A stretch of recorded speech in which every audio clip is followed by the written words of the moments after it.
18 мың ғаламның жаратушысы, рахымды Аллахым. Жүрегімізде мәңгі орын алған Асқар Тау әкеміз Ысқақұлы Тәжіхан мен аяулы анамыз Махмұт қызы Күлсанды өз мейіріміңе бөлей көргейсін. Олардың өмір бойы жасаған жақсылықтарын, төккен маңдай терін сауапқа айналдыра көр.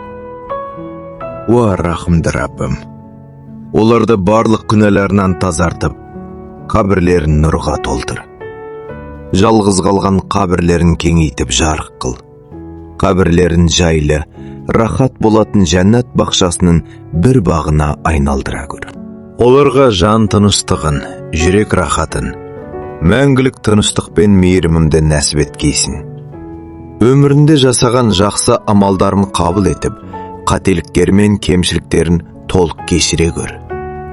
Уа Алла, бізді осы өмірде ата-анасының разылығымен жүретін құлдарынан ете көр.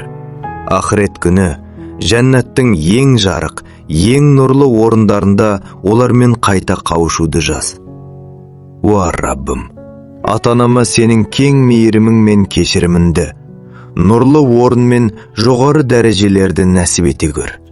Олардың рухтарын шаттыққа бөлеп, мәңгілік тыныштық сыйлай көр. Әумин.